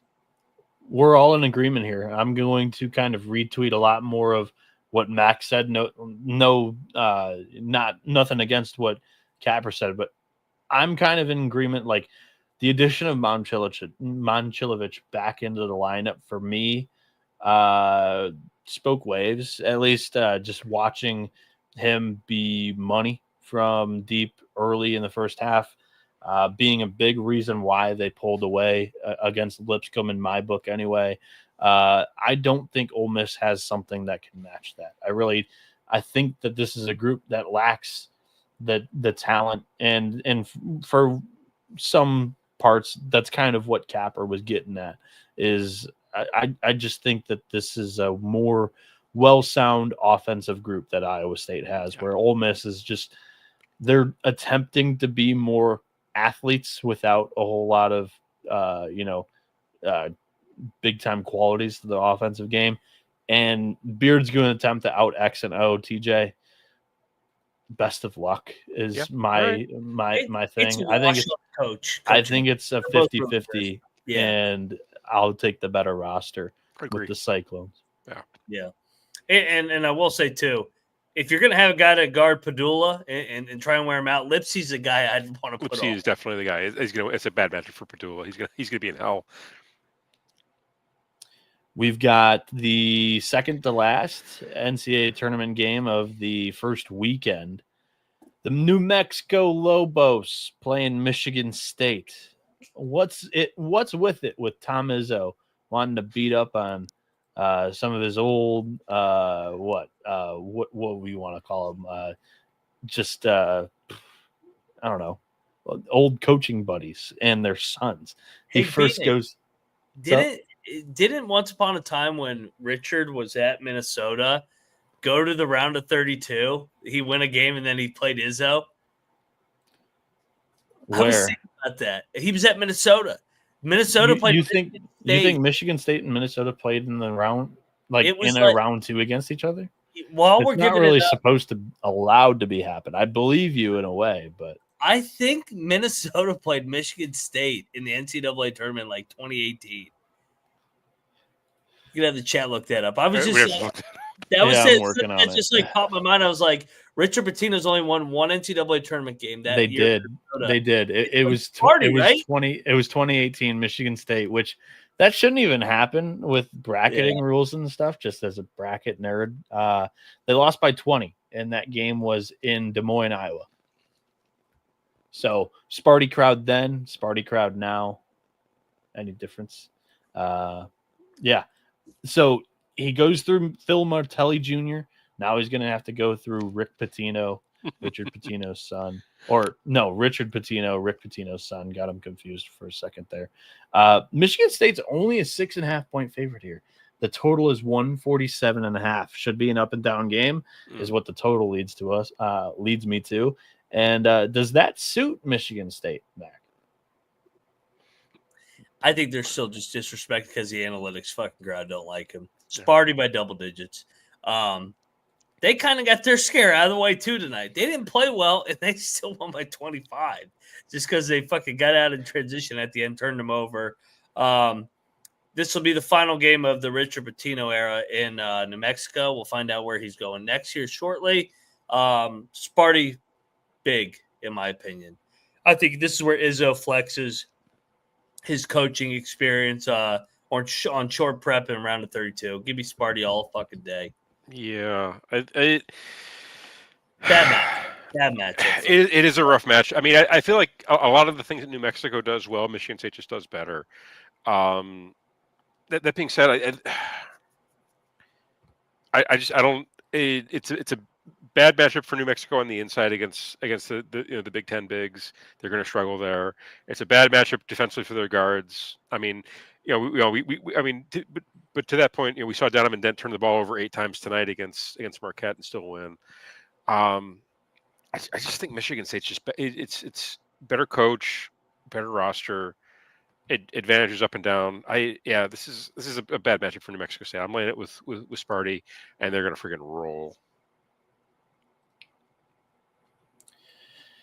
My initial just gut feeling is, man, I don't think Michigan State has a Donovan Dent, but I don't think that New Mexico physically is going to be able to hang with Michigan State. And that's where I'm going to take you to the cocktail napkin, because the cocktail napkin's got Sparty as a 9-point favorite here and the total at 142.5. So I think both of that kind of lends its way into a Sparty dictated game where they're going to slow you down in the half court, but they're going to get out in transition. That's where a lot of their points are going to come from. And yeah, I'll take Sparty, and I'll take the under.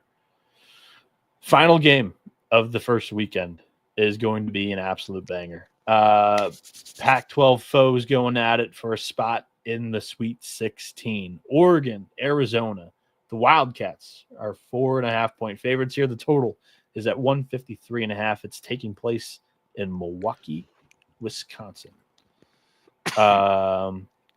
Actually, no, it's not. It's in Seattle, Washington. That's an error. It's out west. It's actually in Pac-12 country. That's all. Pac-12 game. Oregon against Arizona at Washington Huskies, basically. Who left the league first? Oregon. No, it was Oregon. No, Arizona. No, Oregon did. Oh, did they? Oh, sorry. I'm an idiot. I bring the retard perspective. Everybody knows this. Trying to. I think Oregon's move was official first, but it might have been in retaliation of rumors of the corner 4 leaving for Big 12. But I think it was I think Utah was sitting on their hands, and Oregon made the switch first. Is what I'll say. Okay. This is going to be the Twitter play of the day, Oregon, isn't it? Dana Altman as a dog against Tommy Lloyd. You got something against me, Mac? No, I'm just saying I could already see it all over my Twitter. I could already see the public just loving Oregon, loving them some Ducks.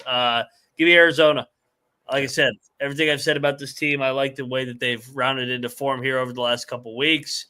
I think they're favored, and they're laying this many points for a reason. And they've had success against Dana Altman. Dana Altman did win the last game. He beat him last year in the finale as a 12-point underdog.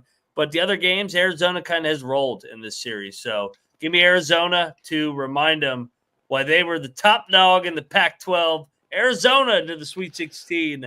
They win by 7-9. Okay. All right.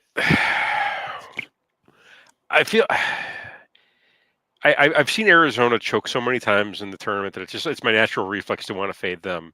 I know. However, I am not going to fade them because I really like this team. You got both of these teams coming off, smash spots. There's going to be some regression here, so I'm going to take a hard look at the under in this one, just because I think you're going to see some shooting regression on both sides. That being said, in the total. I feel like this is a big time overreaction to how well Oregon played. Again, it's kind of like the same way we saw the overreaction to the lines yesterday, where the Creighton line against Auburn was a lot tighter. I feel the same way about this game. I think this if this was like in the non-conference slate, you'd be Arizona would be getting like 7-8 points. I think there's value in Arizona. I don't necessarily think there's value in Oregon here. Also, I think Arizona's going to win this one outright. Better roster can really can any style that Oregon wants to play. I feel like Arizona can counter.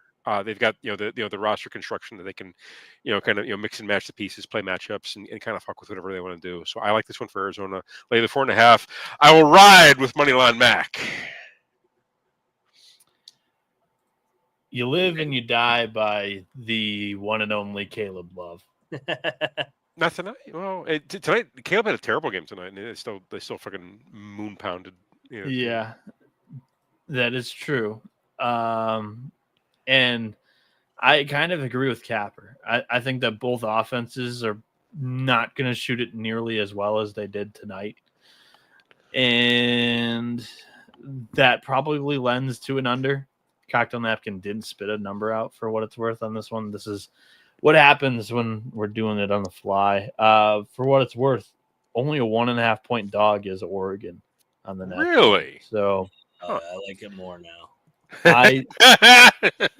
I was all over Oregon, like when it came to instant reaction and stuff. This was a really good team outside of the Big Ten, and I'm gonna continue to take the Ducks. I really liked them as a potential dark horse for the Final Four until they were in the Duke region and path. I think they get to the Sweet 16. I think Dana Altman does it again with the Ducks. Give me Dana over Tommy Lloyd any day of the week in the NCAA tournament on one day of prep. That's where I'm going with this. That is a good angle to take. However, we got a battle. That's a way to end it. Tommy Boy's been good in these round of 32 games. It's round of 64 that he hasn't. When it just comes to NCAA tournament time, Dana Altman is one of the best, and that's where I'll go. We now jump into a mix of the CBI and NIT. I just did an order of the games in chronological order, whatnot. CBI begins today. All these games are taking place in Daytona Beach, Florida. Manhattan's playing Incarnate Word. The Jaspers are a 1.5 point favorite. Total is 143.5. Mac, you take the lead here. Oh man, what a game here! I love that we're talking about this in fucking March. I love this. Yeah, hold on, let me pull this up. What time is this game being played? It's like noon, I think. Noon Sunday. So what's the format of this bracket? Let's give a little background. It's all jacked up. It's the fucking the insanity bracket. Yeah, the CBI is. Don't look at it. You'll lose some brain cells. I don't know how it's formed. I really don't. Oh God! Give me Manhattan. Give me Manhattan. I like the way they finish the year with Gallagher. He's been a good coach. Been good to me all year in these less than 1 or 2 point spreads. I'll be on the Jaspers here in loyalty to my Jaspers. I think the Jaspers have a pretty significant rebounding edge. I kind of like that for them. I think I think they play a bit more physical style of ball than IDub does. So I'll ride with the Jaspers on this. Also, I think Manhattan can score. So I'll ride with Manhattan. I think it's actually a pretty good matchup for them. The Cocktail Napkin has the wrong team favored and 148 as a total. So a little bit higher scoring maybe. And I'm going to ride with Mac and saying that the Southland didn't get enough respect this season. He's been on that the entire season. You know what? He's going to fade the Southland in the CBI. You're right. Good there call. We go. You flip me. Right. Yeah. Take your inwards. I'll ride with Matt. I'll ride with the Jaspers. There we go. I'll ride with my Southland boys. You're right. Welcome to the ICU. Good call. Let's go IDub. IDub, baby. Let's go Cardinals. Game number 2, and I didn't fucking change the logo. It's okay. Perfect. I think think the line right, and the team's right. The line is correct. So it's Army and Elon also in Daytona Beach. Great. The Rising Phoenix, 6.5 point favorites, total of 145.5. Mac uttered, "This is great." So what's your pick? Why are they playing this during the NCAA tournament day? You fucking idiots. Put it on Monday. Why when don't people you can play watch this it. on Yeah. Monday? Why aren't you playing this on Monday? It's a school day, guys. School. Hey, Daytona Beach is only open so many days. Take that textbook and shove up your ass. Army's a dog against Elon? Come on. Patriot League was improved. I do like CAA. Had both these coaches on our show this offseason. Have them on again here in the next month or so. But yeah, give me the Army Black Knights here. They stumbled down the stretch. New season. They still had a great year. 16-15 for Army is a good year. It was a good year for Army, but Hell yeah, they're Army. Elon had a really nice season too in the CA. Did They did. Billy Taylor did a great job. I think this line is about right. If it was any higher, I would definitely be on Army. But the fact that this is 6.5, it's going to tell me what's going to happen here. I think Elon's going to freaking wreck Army. I lay the 6.5 with Elon. Yeah, this one, the cocktail napkins all over Elon in multiple different ways. Skewed big time to the Phoenix. Their recent finish compared to Army's scuffle down the end. Army had lost 4 of 5 with a win over American during that stretch, for what it's worth. Elon finished also losing 4 straight, but against, I guess, quality competition for whatever it's worth. Maybe I don't want to fly in blind after doing this on the fly. Elon's a 12-point favorite on the napkin with a total of a 154.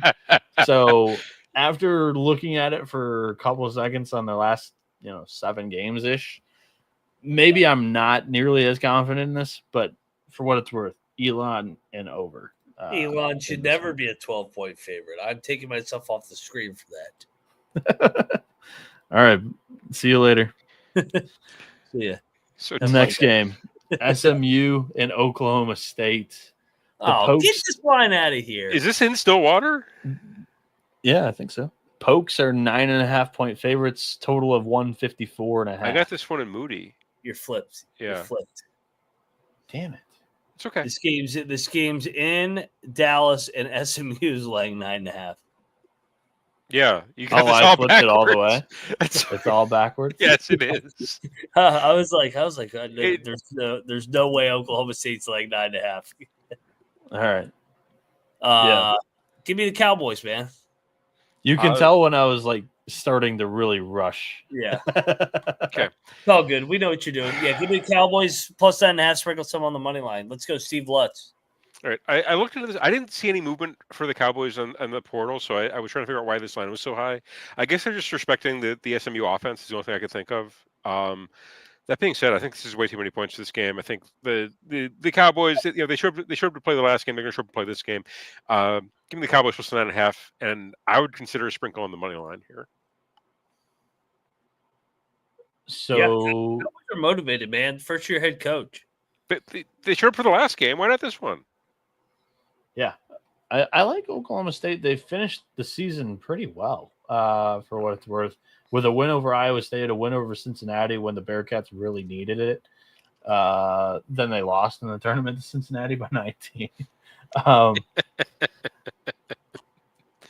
go the Pokes. Cocktail napkin, for what it's worth, has them only as a 6-point dog and 152 as the total here. Keep fading the ACC in March is what I'll wrap that up. That's that's the best take of the day. I almost said American, and then you said ACC. I go, oh yeah, lock it up and take it on the money line. Just fucking SMU ACC bullshit out of here. Let's go. Northern Arizona takes on the TCE patented Queens. They were money against the spread this year, from what I remember. Play, right? Lumberjacks are a 3.5-point underdog to those Royals. The total is 149.5. Queens, because I love Queens. But in all seriousness, I think they're going to be motivated. I think Grant Leonard, they haven't played in the postseason, I don't believe, over the last couple of years because they haven't been eligible. No. Wait, no, they weren't eligible for the tournament again, but they're playing in this postseason. Yeah, They needed a team to fill out the bracket. Yeah, I like Queens, man. I think they're better than. I mean, the motivation for them too is to win this one. It's win number 20. Okay. That's a big milestone. All right. Northern Arizona, I cannot stand their offense. I've watched way too much. They're constantly on at night. So I've seen way too much Northern Arizona basketball than I probably should have this year. I can't stand the way they play offense. I actually really like this Queens team. They've been a lot of fun. They can score the basketball. I don't know that Northern Arizona can as well. So I'll lay the 3.5. I'll ride with the Queen with the Royals. This is probably one of my favorite plays one of my favorite plays on the CBA slate. I'll say that much. Yeah, for what it's worth, NAU's offense bottom 100 in possession length, average possession length there. The trash. And Cocktail Napkin thinks that they'll probably dictate this pace of the game. The total is at 143.5. Queens at minus 3.5 point favorite there. So that's kind of where I'm going to go. Under 149.5. And I like the Royals. Just I feel like they've been the better squad for much of the season. Coming into the year, I was actually relatively, positive with NIU. They have some length, they have some experience, they have a star in Trent McLaughlin, but nothing seemed to click for that team this year. So I'll go with the Queens. They're probably the more motivated bunch. Don't know a whole lot about who's playing and who's not, but I'm going to go Royals here. All right. Loyola Chicago heads to San Francisco to play the Dons. USF is minus 6.5, and the total is 144.5 here. Mac? So we're back to the NIT, and they're playing all these games at 7 o'clock, right? In the middle of when you'll have 5 round of 32 games. God, this tournament is so fucking stupid. Why couldn't they at least play it early in the day when the NCAA tournament had standalone games? I have no idea. We literally will not watch any of these games. Wow. This is one of them I'm definitely going to make time for. All right, so travel spot, Loyola just played San Jose. They obviously stayed out on the road. Yeah. Won that game, almost blew the 13-point lead. Give me the Dons. Dons are motivated. Dons win meaningless games. That's what the Dons do. I'll lay it. San Francisco's got dudes, and they're still showing up. So, didn't they have like a nasty injury at the end of the first game they played? I seem to remember a guy limping off the court. Yeah. I will admit I have not been watching the NIT as closely as the NCAA. I got to check on this before I'm going to make a pick. What I will say is Max said that San Francisco is automatic in games that don't matter. They're also automatic in games that are at their home arena, the War Memorial, on campus. They're undefeated there. Their 2 home losses this season have come at the Chase Center or Oracle or whatever the fuck. USF wins and covers. Yeah. And this total goes over if it's more at San Francisco's pace. And, of course, there's no fucking news because it's the NIT. I swear I saw one of their players limp off at the end of the last game. I know I didn't make that up. I'll lay with the Dons. Yeah, they're really good at winning at winning these meaningless games. Let's ride. They got dudes still. All right. And the next one is Illinois State against Presbyterian in Daytona Beach in the CBI. The Redbirds are 3.5 point favorites here. The total of 136.5. Mac, how do you decide between the two teams here? So this is back. We're going back now to the CBI. Yes. Yeah, we're all over the place with this fucking bracket. Is this on Monday, Noah? No, it's Sunday. No. It's definitely on Sunday. Why is it not popping up on my app? I don't know. It's popping up on mine. Interesting. Okay. Give me Illinois State. I've liked what Peden's been able to do this year. I'll lay the 5.5, or is it 5.5 or 3.5? 3.5. It's 5.5 for us. I'll take the 3.5 for sure. I'll lay 3.5. Yeah, I pulled all these lines from DraftKings like an hour, 45 minutes ago. Yeah, I'll lay the 3.5 with the old Redbirds. Let's go. It's sharp over here. I'm moving over fucking CBI lines. God damn it. I am a fucking smart son of a bitch, chat. Okay. Okay. That's all you got out of that. Fuck you, cat. What did I do? What did I do? You just went, okay.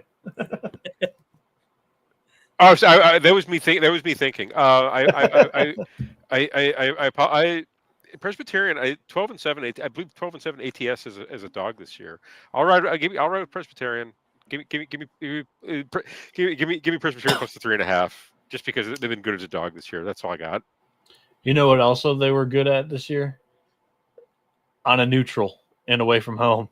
3-0 in that fucking Stephen F. Austin Lumberjack Classic or whatever. Lock up Presbyterian. That was so random. That got the Stephen F. coach fired single-handedly when Presbyterian went in there and blew their ass out. You're right. Yeah. And for what it's worth, 331st in pace. Cocktail Napkin has this game in the mud at 130. Give me the Blue Hose. They win the game, and it goes under. There you go. Lock. Kent State plays Stanford in the NIT. The trees are -7.5. The total is 140.5. Mac. I'll lay it. It's you know me, man. I love my Mac, but I like Kyle Smith a lot, and laid the points the other night with him because I just think that he's doing a good job. He's got this team playing in the right direction. I mean, how many games have they won now? 20? Maybe they should have been in the NCAA tournament over fucking Carolina. They won at Carolina. Yeah, they probably have more quad one wins, to be honest. Stanford. Yeah, give me Stanford. I'll lay the 6.5, 7.5. Go Trees. All right, Tree's been playing well as a favorite. Well as a home favorite. Coach. He's a good coach, man. Tree's been playing well as a home favorite. 12-7 ATS as a home favorite this season. I'll ride with the Trees against Kent State here just because they're at home. Yeah, both of these teams on the slower side compared to the country's average when it comes to average possession length there. The Cocktail Napkins got a 137.5, so maybe an edge towards the under here. And for what it's worth, I agree with Mac. In Stanford, they won that first game against Northridge, who I think Colby called for Northridge to be live. They won that game by 17. So the Cardinal is rolling right now. Dude. He just goes, little brother. No, they fucked them up. That was ridiculous. Didn't we already pick this game? No, yeah. I fucked up the logos. Oh, again. Okay. So we did, but the logos we picked. Like, how many of these have I had tonight? No. I was like, well, I swear we just picked Loyola and fucking San Francisco. No, we've got two more games. UAB plays Santa Clara and the NIT. This is at Santa Clara. The Broncos are 7.5-point favorites. The total is 165.5. Mac, I don't know if I threw you off there, but are you ready to go?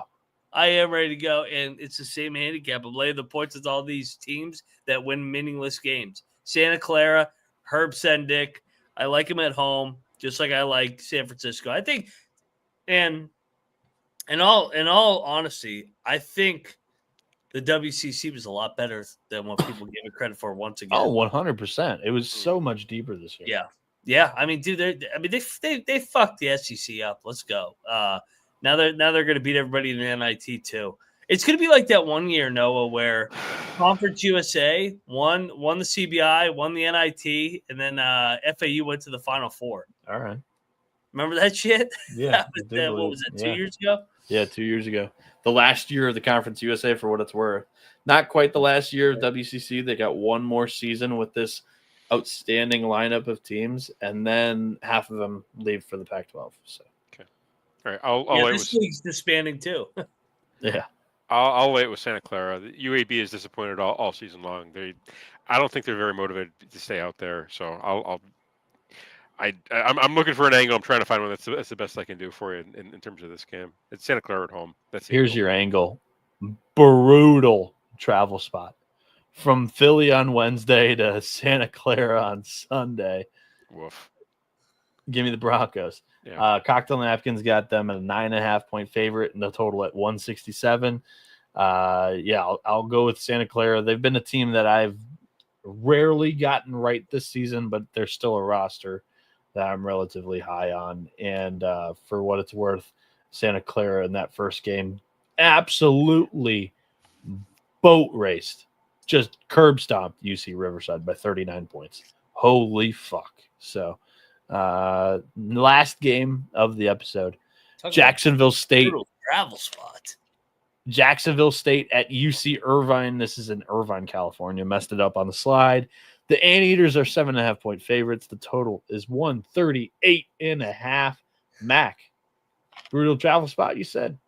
Yeah, they just played at Georgia Tech like the other night. In Atlanta on Tuesday, Irvine on Sunday. Lay it. Let's parlay all these favorites. Irvine, Stanford, Santa Clara, San Francisco. All these fucking tree huggers out there in Cali. I'll lay all those points. I like with UC. I think their size messes with the Gamecocks. This is gonna be a fun game though. Dude, they should move the NIT just out to California. All these games are in California. They are. It's a West Coast tournament this year. Yeah. I think we missed one though. What did we miss? Arkansas State and North Texas. Yeah. Oh yeah, I should have been in there. I remember typing out that slide. I might have fucking deleted it when I was doing copy paste of all the slides. I mean, it's just me and my lack of experience making the slides. Normally Colby's doing it, but I'll take the travel spot angle with Mac. One more day for what it's worth for Jacksonville here, heading from Atlanta, who's got a great travel system. Just fly out of Atlanta, heading into LA, and then play Irvine. It's not as bad of travel as Philly to North Cal. I'll go over. I don't know why, but yeah. Arkansas State. I don't feel so bad. Right. You're really selling us there, Noah. Arkansas State, North Texas. I don't know why. That's crazy that you missed that one because that's like it's a great game. I remember. I know I typed it. I put the logos in.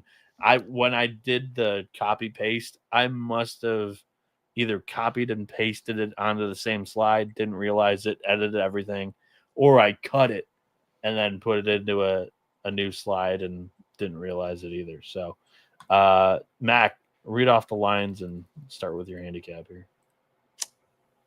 I'll go North Texas, lay the 4.5. I think they drag them in the mud. This is a style make fights game, and I also think the Sun Belt wasn't very good. Yeah. Give me North Texas. I think we're getting a nice discount. They win by double digits. Yeah, North Texas at home is the handicap. Also, I think Arkansas State's a bit of a cha-cha-cha team, and North Texas lives to fuck with those teams. So yeah, give me the North Texas defense. Chokes them out, drags them into the mud. Yeah, I mean, gosh, North Texas, Arkansas State. When is this one at? And when is that Bama St. Mary's game? They're both pretty much the same. 7 o'clock. Handicap. Yeah, Bama St. Mary's 6:10, and then Arkansas State, North Texas 7 o'clock. If you want to watch the mid-major version of Alabama and St. Mary's, this is your matchup here because also Alabama assistant coach for what it's worth. At home, I think it makes a difference. At the Super Pit, I'll take North Texas to dominate the tempo of this game, really make Arkansas State uncomfortable. And I kind of agree with Mac that maybe the Sun Belt was a little bit overrated this year, and I'll take North Texas. That wraps up today's show of the college basketball experience. We appreciate all 800 of you guys tuning in tonight, over 250 consistently on YouTube at 3:00 a.m. Eastern time when we're wrapping this thing up. Great episode, guys. I appreciate both of you guys spending the time and also waiting for me 20 minutes extra of finish making these slides. Cannabis Capper, you did outstanding filling in for the one and only Colby Dant this weekend. You can follow Matt Dwoskin on Twitter and social media at Cannabis Capper. Anything that you'd like to plug, my friend, before you get out of here?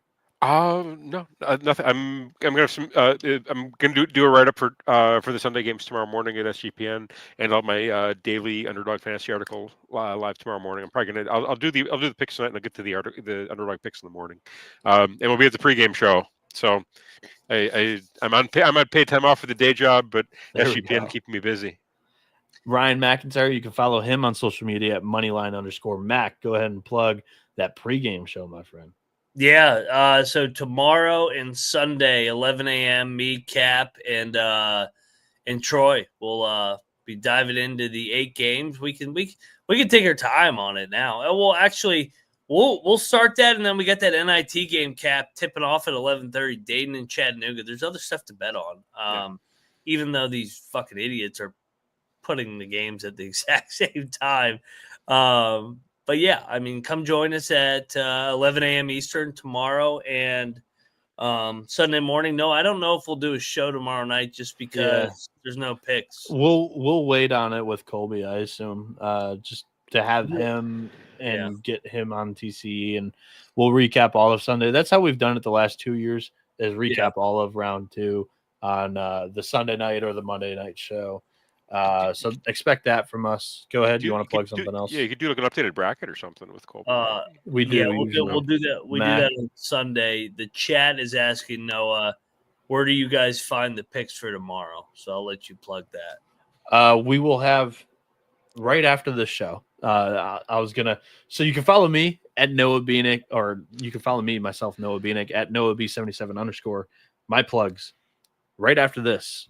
I will hit the big go live button on Saturday picks only episode. It was basically this exact same episode just for Saturday's picks plus some NIT matchups there. So that will go live pretty much ASAP when we get done with this thing. And also what you can find from me is a round 2 most likely to pull off the upset underdog, moneyline underdog article over on sportsgamblingpodcast.com. I have already started about 75% of that. Just need to add in the updated lines and some of the last 3 matchups or so. I don't know if I added any of them or am going to add any of them, but depending on that will determine how much longer it takes me to hit live on that article for tomorrow and for the weekend in general. It'll be some Saturday games and some Sunday games. But yeah, this has been the college basketball experience. We're going to get out of here before the chat starts losing its mind here. You better start thinking about yours. And we are out of here. Jack Fox out.